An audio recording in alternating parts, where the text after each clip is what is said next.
Sleep अपनिया एक वो बीमारी है जिसमें नींद में सांस लेना बंद हो जाता है। स्लीप अपनिया जो है ये ग्रीक वर्ड है जिसमें सांस रुकना, जिसको सांस रुकना बोलते हैं। स्लीप अपनिया के कई अलग अलग कारण होते हैं, जिसमें कि मेजर कारण जो बोलते हैं ऑब्स्ट्रक्टिव स्लीप अपनिया, जिसमें जो सांस लेने की नलियां है उसमें चोकिंग सेंसेशंस होते हैं। उसके अलावा मस्तिष्क से नियंत्रित करने वाले जो सांस के सेंटर्स है, वो भी एक कारण हो सकता है जिसको अपन सेंट्रल स्लीप अपनिया बोलते हैं।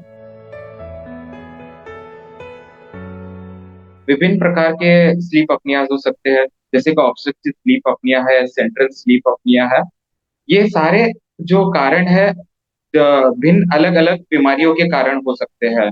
जैसे कि अस्थमा सीओपीडी पेशेंट्स है, उनमें ऑब्स्ट्रक्टिव स्लीप अपनिया देखा जा सकता है। हालांकि ये जो ओपियोइड्स अब्यूजर्स है जो कि पेन किलर्स वगैरह यूज करते हैं, उनमें काफी सेंट्रल स्लीप अपनिया देखा जा सकता है।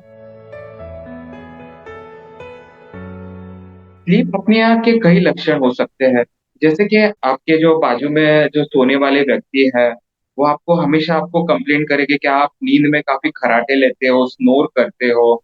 और आप खुद जैसे कि आप आपको खुद को आभास होगा, जैसे आप सवेरे उठते हो तभी अर्ली मॉर्निंग हेडेक, सिर दर्द करना, पुअर कंसंट्रेशन है, नींद में बार बार जग जाना, या फिर आपको आपके जो दिनचर्या में पूरे दिन में थकावट होना, बातें करते करते सो जाना, ये सारे लक्षण स्लीप अपनिया के हो सकते हैं। सबसे पहले तो स्लीप अपनिया को डायग्नोज करना इंपॉर्टेंट होगा। डायग्नोसिस स्लीप अपनिया की डायग्नोसिस के लिए हम स्लीप स्टडी, जो पॉलीसोमनोग्राफी बोलते हैं, वो एक साइलेंट रूम में पेशेंट को रात भर सुला के स्लीप लैब में हम स्लीप स्टडी करते हैं। स्लीप स्टडी में डिफरेंट पैरामीटर्स रहते हैं जो नोट डाउन किए जाते हैं, और उनको डिफरेंशिएट किया जाता है स्लीप स्टडी के रिपोर्ट के आधार पर, वेदर ये सेंट्रल स्लीप अपनिया है या फिर ऑब्स्ट्रक्टिव स्लीप अपनिया है। तो उनके आधार पर हम स्लीप अपनिया को डायग्नोज करते हैं और उनका ट्रीटमेंट दिया जा सकता है। स्लीप अपनिया जो बीमारी है, ये एक wide range of age groups में देखी जा सकती है। वो बच्चों से लेके बूढ़ों तक देखी जा सकती है। बट अधिकतर ये ज्यादातर मोटे व्यक्ति जो मोटापा से ग्रसित होते हैं उनमें ज्यादातर ये देखी जा सकती है। जो ओवरवेट इंडिविजुअल होते हैं जिनका बीएमआई काफी ज्यादा होता है, उनमें ये अधिकतर ज्यादातर देखी जा सकती है। उसके अलावा जो ओपियोइड्स अब्यूजर्स रहते हैं, या फिर कुछ सीएनएस से रिलेटेड उनको डिसऑर्डर्स है, उनमें काफी देखी जा सकती है। ये भयानक स्थिति स्लीप अपनिया में कहना चाहूंगा, एक भयानक स्थिति है। इसके कई कॉम्प्लिकेशंस हो सकते हैं। उसमें स्ट्रोक एक प्रमुख कॉम्प्लिकेशंस है, और इनका सही टाइम पे टाइमली इलाज करने पर इसका ट्रीटमेंट किया जा सकता है।